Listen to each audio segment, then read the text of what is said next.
Bonsoir peuple du monde, à votre service. Ce soir, sur Swahili Grand Lac Média, le média que beaucoup d'entre vous connaissent déjà. Moi c'est Canado, sinon Baba Canado. Et je m'entretiens avec vous ce soir sur Swahili Grand Lac Média avec un grand frère que j'appelle le sage dans la ville de Québec, un Africain. Pour tous les Africains et les amoureux d'Afrique, j'ai plein de questions et que le sage va nous décortiquer et je lui laisse le temps de se présenter. Bonsoir, grand frère.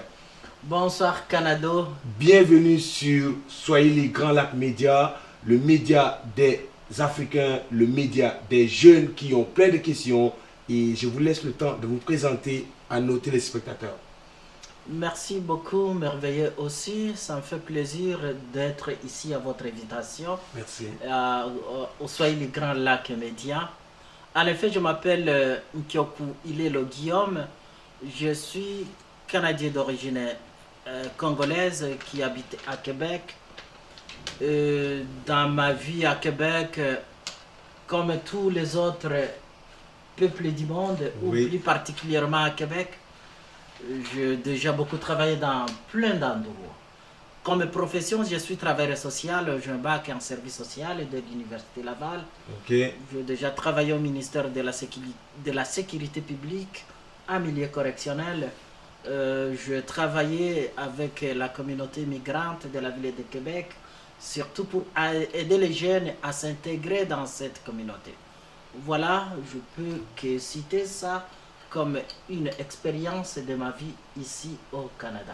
C'est un plaisir et un honneur d'avoir un petit peu de votre emploi du temps avec nous ce soir sur Swahili Grand Lac Média.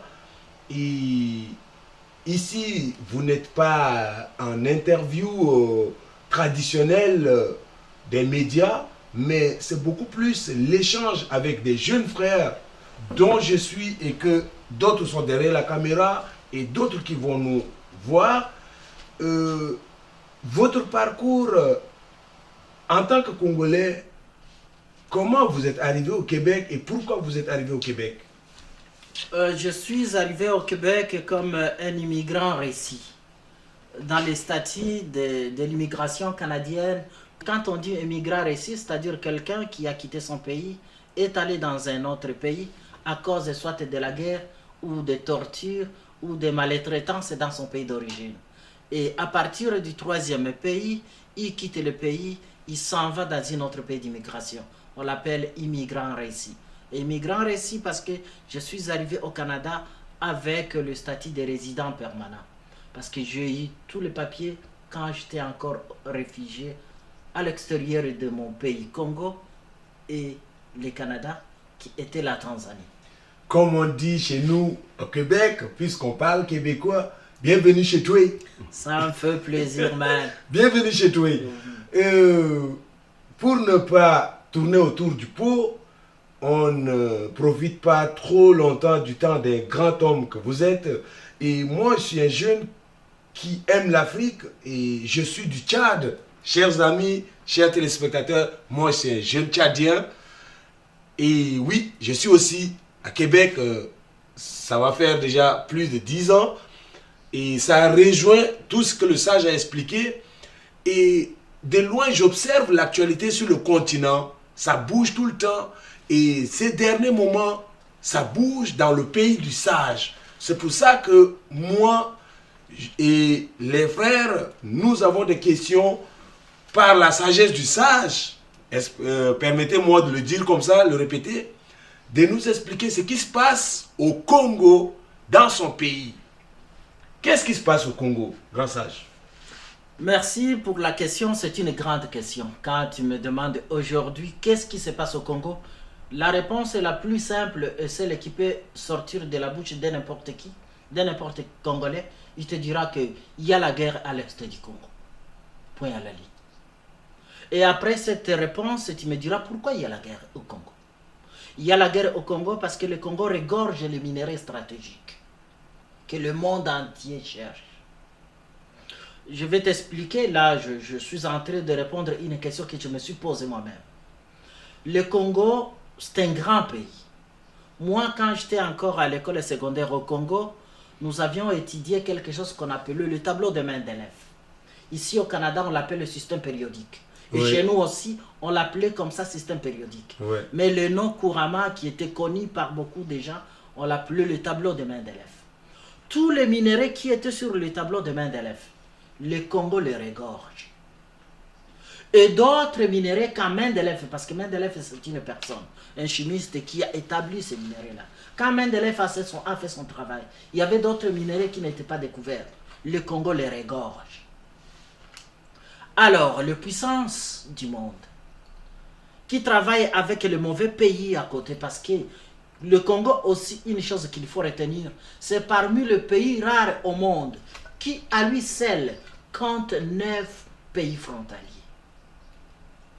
Je suis au Canada. Le Canada ne compte qu'un seul pays frontalier, les États-Unis. Les États-Unis, ils comptent que 2 pays frontaliers, Canada et Mexique. Voilà, tu vois déjà la dimension, la complicité de la gestion frontalière du Congo. Alors, le Rwanda, il s'est choisi, lui, être le pays qui doit cueillir le malheur du Congo. La guerre de 96, c'est ce qu'on appelle les DFDL. Les leitmotiv, le moteur, la cause de la guerre, c'était quoi? C'était le métaux léger, qu'on appelle le colombo-tantalite, couramment appelé coltan. Pourquoi? Parce que ces minéraux, il est bon pour les appareils de communication. Oui. Avant, les métaux lourds, pour faire un appareil, il fallait mélanger des métaux. Raison pour laquelle le premier téléphone cellulaire était gros comme ça. Parce qu'il fallait mélanger les métaux. D'accord. Nous allons revenir dans ces sujets avec le développement. Mais vous avez commencé en disant il y a la guerre au Congo. Et comme je me suis présenté aussi, je suis un jeune Africain et Tchadien qui connaît la guerre. Toute ma vie d'enfance, c'est la guerre aussi qui m'a fait venir ici. Et on connaît que le Congo, il y a toujours des crises. Mais pourquoi le Congo et le Rwanda, vous parlez que le Congo regorge de tous ces minéraux et que les multinationales viennent chercher.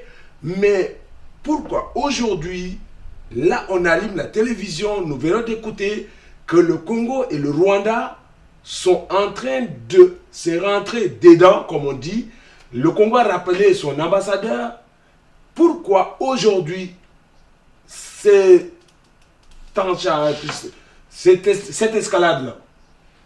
Vous savez, je peux dire, on ne peut pas bien expliquer la guerre d'aujourd'hui sans pour autant mettre une lumière sur les causes ou sur les origines de cette guerre d'aujourd'hui.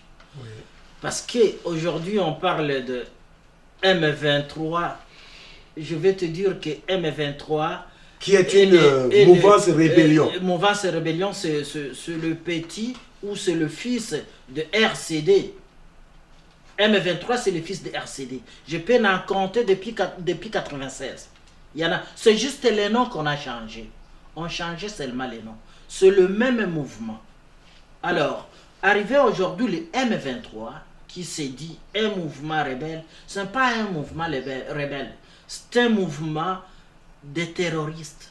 C'est un mouvement des envahisseurs.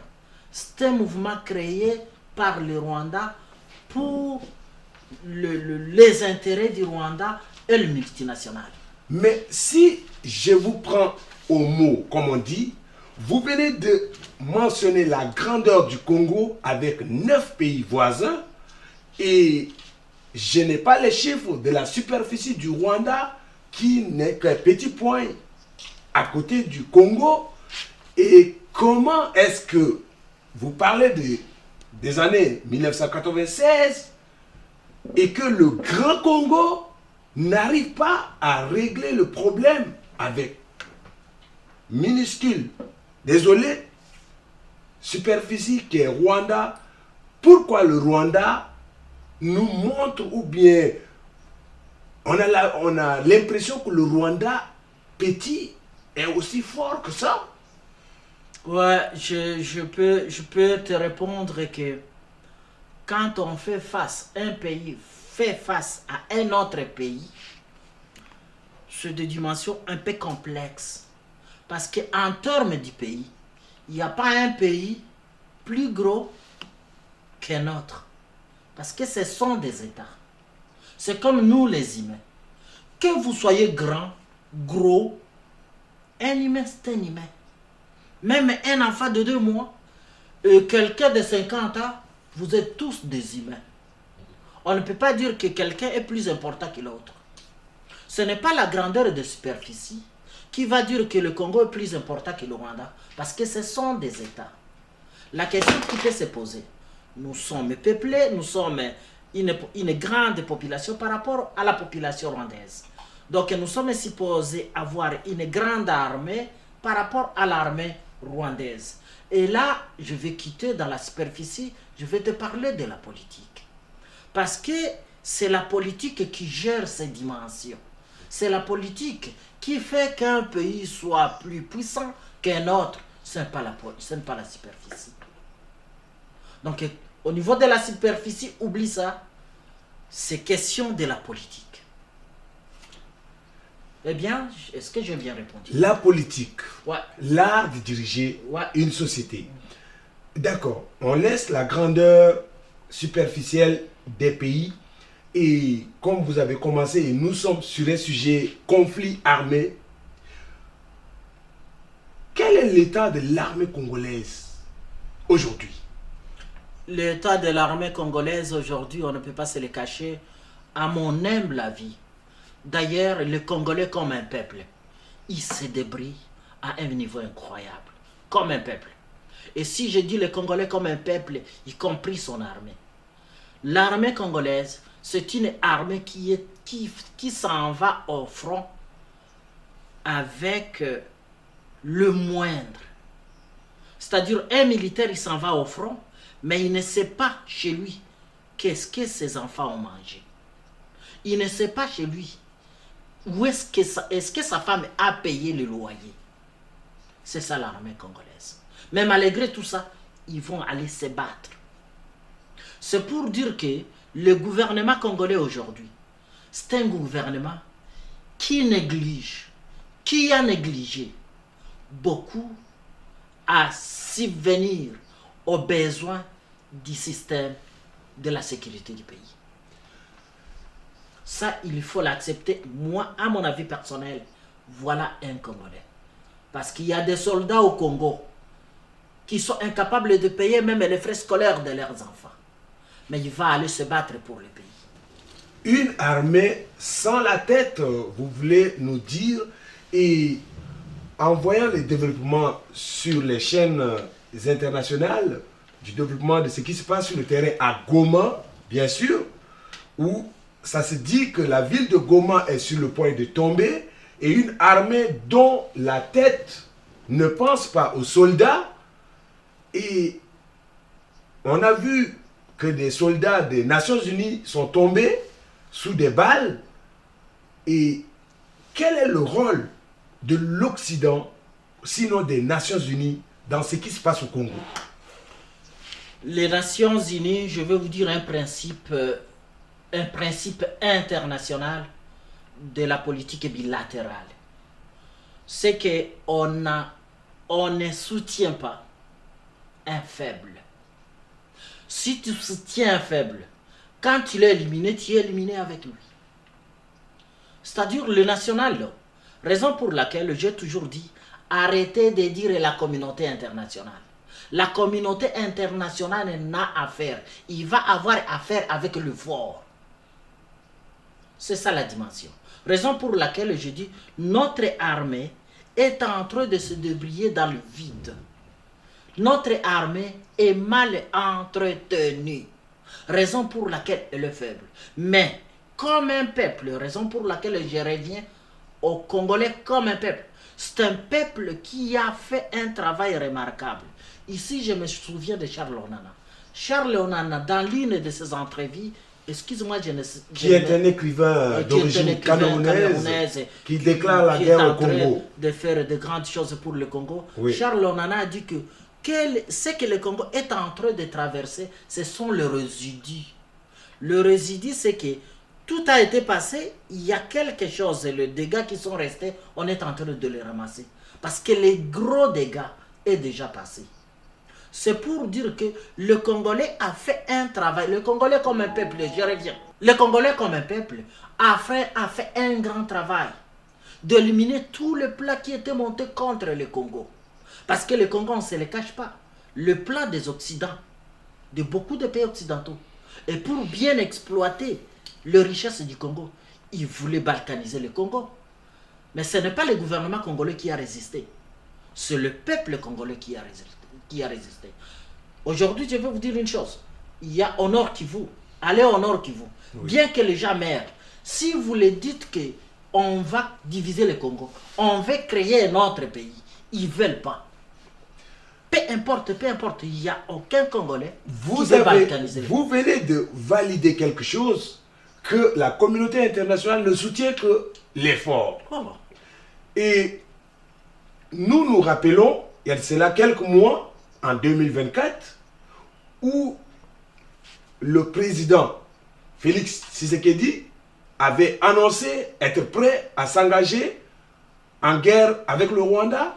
Et nous rappelons qu'à la célébration de la commémoration du génocide du Rwanda, nous avons vu le président Félix Tshisekedi à Kigali, à cette célébration, quelques semaines ou quelques jours avant, il avait déclaré, et tout le monde se dit, mais on joue à quoi?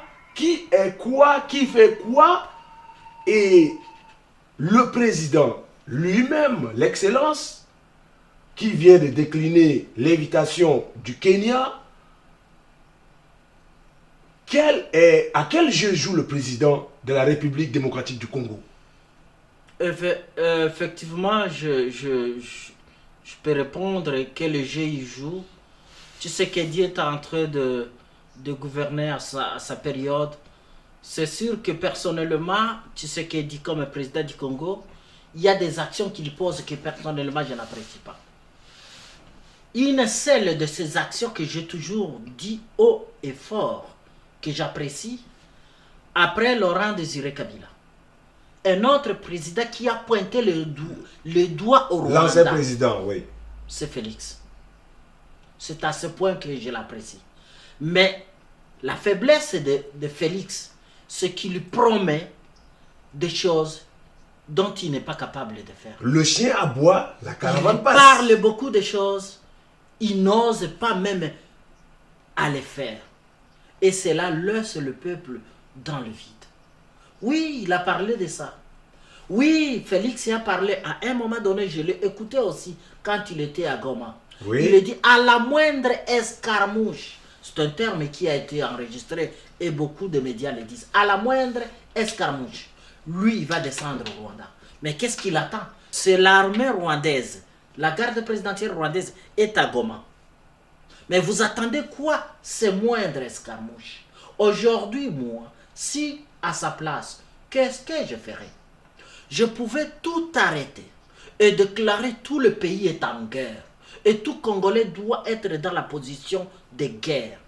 On va mettre ennemi à l'extérieur et il n'y a pas de politique. Aujourd'hui, si j'étais le président, j'allais suspendre tous les partis politiques et mettre le pays dans la voie de guerre. Jusqu'à ce qu'on va mettre l'ennemi dehors et là, on va voir comment faire la politique. Pourquoi je vais vous dire une chose? La politique, c'est quoi? La politique, on l'exerce dans un endroit sécurisé et déterminé. Mais si ton pays est agressé, l'ennemi est dans le coin nord, l'autre est dans le coin sud, on fait quoi avec la politique? On fait la guerre. Tout d'abord, mettre l'ennemi dehors. Qui veut la paix, politique, fait la on va guerre. la faire après. Ouais, c'est ça. Mais si vous dites ça, nous avons évoqué les Nations Unies et la communauté internationale, les Occidentaux, mais le rôle de l'Union africaine qui reste muette, à part les Sud-Africains que leurs soldats dans les forces des Nations Unies au Congo sont tombés, qui ont réagi, qui sont en colère. L'Union africaine reste quoi dans les affaires africaines que nous observons depuis des décennies? Quel est le rôle de l'Union africaine au Congo? Vous savez, l'Union africaine, c'est une organisation, oui, des Africains, mais influencée beaucoup par l'Occident. Personnellement, j'en fais pas confiance. Mais est-ce que ce n'est pas des excuses désormais des Africains pour leur faiblesse à eux-mêmes? C'est sûr que ce n'est pas question des esquisses, c'est une question de manipulation. C'est une organisation des présidents africains qui sont manipulés. Écoutez, je ne sais pas si vous avez suivi au Sahel, ce que les États du Sahel les États sont en train de se détruire, de se séparer, parce que dans ce coin du continent, il y a des pays qui se prennent en main, qui n'ont pas d'hypocrisie, dont leurs chefs d'État ont compris les manigances de l'Occident. Ils sont en train de s'organiser autrement. La Burkina Faso a fait sortir une voiture récemment, une voiture électrique. C'est pour dire que les compétences, il y en a, mais l'Occident est en train de nous étouffer. Et ces organisations-là sont les organisations comme l'Union africaine, sont les organisations où l'Occident a rentré et est en train de manipuler toute l'organisation. Aujourd'hui, où je vous parle, le nom, ça dit, c'est tout beau, mais cette organisation ne sert pas l'Afrique. C'est une organisation qui sert l'Occident. En résumé, vous voulez dire que le Congo est tout seul face à ce qui se passe, face aux multinationales, face aux organismes qui exploitent les minéraux du Congo et puis qui utilisent la guerre pour piller les ressources, et que le Congo n'a pas d'amis. Sinon, qui sont les amis du Congo dont le Congo doit compter aujourd'hui? Non, aujourd'hui, c'est trop dur de savoir qui est l'ami du Congo. Les multinationales, le gros multinational, ils ne parlent pas de ce qui se passe au Congo. Parce qu'ils savent les lobbies qui sont derrière cette organisation. Chers amis, vous avez écouté. Et c'est un sujet qui est comme la parole de la Bible, qui n'a pas de fin. Et grand sage, grand frère, merci de l'invitation, mais pourquoi acceptez-vous d'ouvrir votre cœur aujourd'hui? Aujourd'hui, j'ai voulu parler parce qu'en passant, je suis membre d'un parti politique, Congrès pour l'unité et la souveraineté nationale, et je suis cofondateur de ce parti. Et l'année passée, oui, en 2023, j'étais au Congo, j'étais candidat à la députation nationale au sein de mon parti politique. Ce parti existe. Je fais appel aux Congolais qui sont à Québec, aux Congolais qui vont nous suivre, que c'est un parti qui a été créé avec les valeurs patriotiques, avec les valeurs des Ouzalendo.